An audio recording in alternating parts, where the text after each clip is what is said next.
and create systems and create processes and have accountability for everything that's going on. So you could really forecast, like, is your projection closing date is going to happen in 5 weeks or 7 weeks or 8 weeks.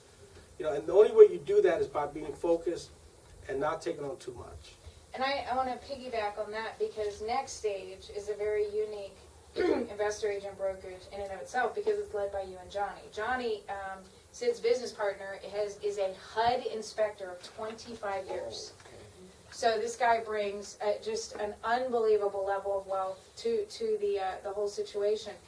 But you guys are so focused like we are, which is why we're so like-minded and we're working so well together, because you are such an educational junkie like I am. And you're all about the systems and the processes and how to put them together. And it's a business. You've bought and sold how many businesses, and you failed and you succeeded. This is a business. There is a time and a place to create that LLC. There is a time, to jump in. But it is a business. It is not a hobby. It is a real fledgling business. It has to be treated like a business.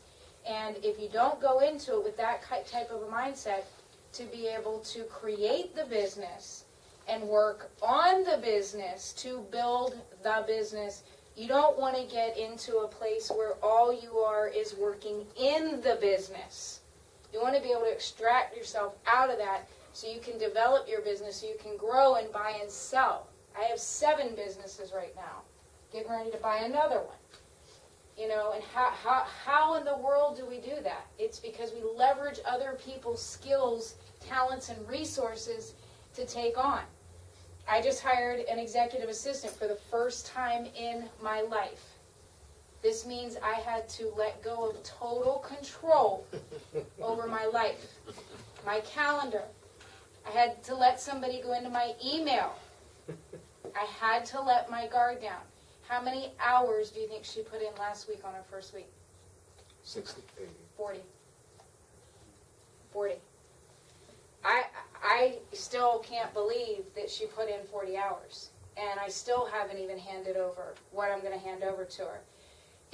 I'm a control freak, and most of us are in this room. And so as you grow, you're going to need to let go. You're going to need to let go of the control. You're going to need to outsource. And she says, Tammy, what do you hate? Literally, let me take that off your plate. What do you hate? I said, I hate the books. I hate the mail. I hate the mail sitting on my kitchen counter. I don't have time to go through it. I know that sounds stupid, but it's a waste of my time. A total waste of my time. I put it all in a box on Monday morning. Goes right out to her now. She sorts it, she scans it every Friday morning at 10 a.m. We sit down and have a meeting. Tammy, this company's bills need to be paid. You need to pay this. You need to go do this. I set up all this online bill pay. Here's your calendar. These are your appointments. This is what you got to go do.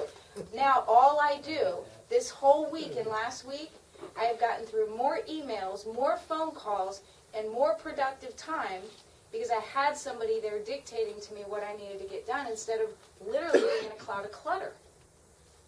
But it took me 15 years to realize that. We're here to help you not have to go there. It's really, really, really powerful. So, any other questions, guys? Come on. I know you got lots of questions. I'm trying to fill in the gaps here, but I know you guys have got questions. Brandon, and then we'll come up here. Can you kind of just walk through the wholesale process from contractual? Yes. Like, Yes. From the assignment, and then like how dealmaker, how do you get paid? Is it upfront or is it or Great question. how that works out? Brandon's question was, can we walk through an entire wholesale from beginning to end? So I think probably the two of you would be the best to lead that, right? Sure. Well, there was a group that we left out in it's called bird doggers. And have you heard that term? Okay, those are people that you have to help. You can only be in so many places at one time, and you develop a relationship with someone or a group of people who can go out and look for properties for you. If they see something, let you know about it. If you're doing it yourself, though, and you can't do it yourself. So it starts with analyzing the area of the market you want to work. So you have to know what area you want to work. You have to get to know it. You have to know what the ARVs are, and that's what the retail values of the properties are. so that you can recognize when you have a potentially have a good deal. So once you've done that and you've done your homework, then it's just a matter of going out and finding who the owners are. So it's a couple ways you can do it. There are REOs, and that way you're going to have to develop a relationship with a good agent. And that's why I said make sure you're dealing with professionals who know what they're doing. Because there's some agents you can go to who have never heard of an investment property and don't know what you're talking about. And they're not going to understand it when you put in a lowball offer and why you're putting a lowball offer in. So deal with an agent that understands working with investors and understands that you might be putting out multiple offers every day. So if you tell them to put 10 offers out one day, they're not going to freak out. Right. And just to piggyback on that, I mean, it's very important that you know what I call is your backyard. Okay, so what that means is, I mean, know if there's like a Harris Teeter, or if there's a Whole Food, if there's a major new thing that's happening in the community. Because that's going to bring in new type of buyers. It's going to increase the value for the community. If there's a different type of change in the school district or the zoning have changed, the zip codes have expanded, a lot of those things makes the value go up in the properties as well. So, you know, knowledge is very powerful. So if you're staying in tune with what the government is doing in your local areas and what the larger developers like Whole Foods or Harris Teeter, or if there's a 100-unit building or 500-unit building about to happen, then you know there's going to be a lot of jobs, a lot of growth in those particular areas. So you want to farm these areas out. So for example, look at Prince George's community right now. So there's a casino that's about to come down there in that Fort Washington area, which is going to bring a lot of wealth and a lot of jobs and so forth. There's also the Walt Disney Hotel that they've been talking about putting down there, okay? And there's also, there's talks right now of a, I think it's Whole Food, or I forget the other, organic store coming in that area as well. Well, all those things is going to bring in a better quality of medium income. It's going to bring in higher income. So if the neighborhood is like an $80,000 neighborhood now, but you know with all these things projected, it's going to go up to the $80,000, going to go up to 120, 150.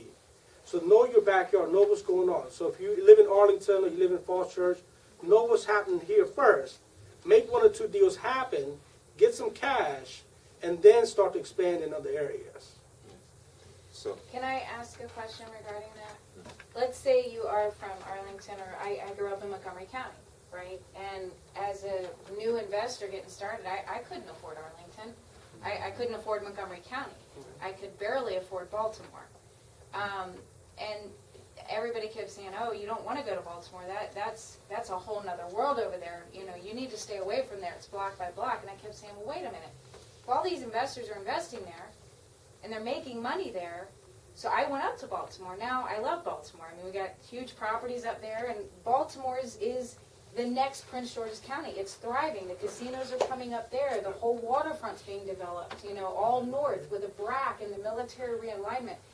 But what Sid is saying is true. No matter, even in your own backyard, your investing market, wherever it is, you have got to zero in on that market and understand what is going on. You know, is Johns Hopkins expanding? How far are you from, you know, downtown where the hospitals are? Where is this property in relation to transportation and the thoroughfares? How close are you, like, to 95 or 495? Are you on the metro? Do you think finding a rehab in this area that's within walking distance of a metro, or biking distance of a metro, do you think that has value? Mm-hmm. Yeah. Yes. You know, I had the privilege last week of sticking my nose into a conversation, I kid you not, to two total strangers up in Baltimore. And one of them happened to be a billionaire. And I ended up sitting down at their table and eating with them. And I had no idea who this guy was. I had no idea what he had. He came to this country in 1973 with nothing. And it was extraordinary meeting him. And he shared to me that he truly is living the American dream. And that right here where we live is the American dream. Right here in the nation's capital, inside of the Beltway and just outside of the Beltway. And he just bought an entire block in Federal Hill. And I actually got to go into the building, and it's 5 storefronts and 10 multi-units, and he bought it. It's a 2.5, he bought it for $1 million. He's already put 200 into it, totally got it turned, probably bringing over 200,000 a year, if not more. And I'm sitting there going, wait a minute, you know, I've got a 25,000 square foot that I've been wrapped up into for 2 years, trying to get to 200,000 a year, and this, you know, there's always a way to learn. There's always somebody more out there that can take you on the journey. But you've got to know your market. Well, this guy's a billionaire and doesn't need money. He told me he doesn't need the money. And he said, I'm up here every day. And I said, you live in Potomac and you're up here in Baltimore every day? I said, why? And you know what he said to me? Because no one is going to manage my asset better than me. Absolutely. I'm on the ground watching every day what is going on. So for those of you that think you can buy sight unseen and have somebody else do all the work for you, go right ahead. For those of you that think that you can put this business on autopilot and that you're going to get rich quick, go for it. But when I have a billionaire standing in front of me overseeing dust and dirt and 6 crews on a daily basis, driving an hour to an hour and a half one way, overseeing his asset, I learned a very valuable lesson in that moment. It doesn't matter what you have. No one is going to manage your asset the way that you do. So you've got to control your team. It was powerful. It was a very, very powerful lesson for me. So you've got to know your markets no matter where you are. Right. No matter where you are. So going to answer your question, first, decide what market you're going to be in, research that market, know the market. Second, make sure you have your contract. You're going to be a wholesaler. The most important thing is your contract. And the most important part of the contract are your clauses, escape clauses, your contingency clauses, weasel clauses, whatever you want to call them. You want to have the ability to step away from that contract if you cannot find a buyer, or if something comes up with a property that you didn't foresee when you did your initial research. So once your contract is tight, and then the next part is developing relationships, because you're going to have to then sell that contract to somebody. So you've got to start networking and looking for buyers and develop. You know, you're going to have to talk to people, find out, because sometimes you find investors in the most unlikely place. So you're going to have to find people who can buy your contracts from you. Go to RIAs, go to meetings, get online, Stick start your talking to noses people. in the Stick your noses in the conversation. But the biggest thing that you're going to have to overcome is fear. So if you're starting out as a wholesaler, your contract should be the thing that mitigates your fear. That contract allows you to tie a property up and walk away. As a matter of fact, I've been doing a 2-week session with a newbie wholesaler, and he had a property in Baltimore that he was trying to get on the contract. And he was at a stage where they're about ready to sign and thinking it was okay. And he said to me, should I send them the contract? I said, what do you mean? He's like, well, we've negotiated everything. Should I show it with the contract, or should I send the contract to them via email? And I was like, really doesn't make a difference, because you want to know if you have a good deal, go ahead and send the contract to them via email, because if they have a question about your offer, it'll come up right then. You'll know immediately if there are any issues, as opposed to you driving all the way to Baltimore and then presenting a contract to them and then them not accepting the terms, and you got to renegotiate everything. So it was just his fear. He could, I mean, it was like for an hour, he called me back. You sure? Yeah, he's like, you sure it's a send? I was like, what? I said, hit send. And I met Probably afraid of what the response was going to be on the other Right, side. he was afraid of what the response was going to be on the other. He got a positive response. This particular deal he thought was dead. He thought the deal was dead. And what kept it alive was him not being afraid to send them a contract. Okay, now they're in the next stage of him going and getting that contract done and being able to put it out to his network that he's developed. But the send, it was like hit send. You called me 3 times. It's like hit send and find out later on. You know, so overcoming the fear, your contract, make sure that's tight, networking, knowing your neighborhood. That's the basic parts of it. And again, so in real estate investing is like art. There's a science to it, but it's like art. It's, you know, someone can tell you the 10 steps to do it, and you'll find out that there are 15.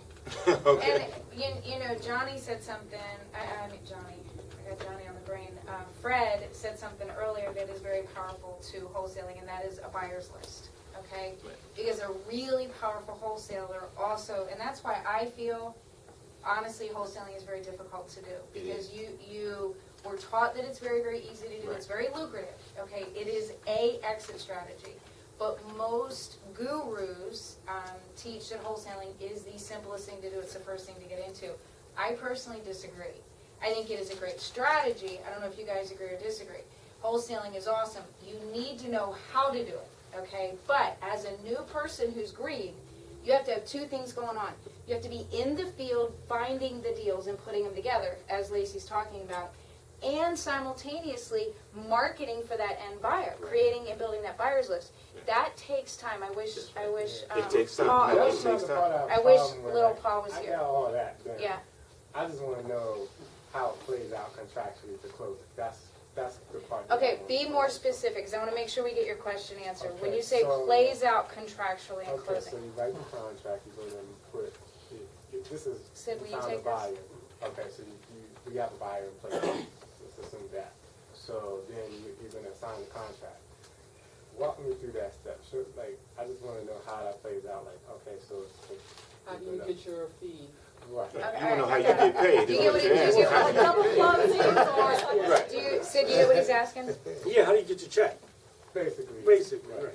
So I mean, like, you have double closing, you could do like, I'm sorry, I didn't get you. Sure. Cheryl, like Cheryl said, you could do double closings, or you could do transactional funding. Okay, now, can I stop you? Do you know what a double close is? You make- Does anybody in the room here not know what a double close is? Okay, Sid?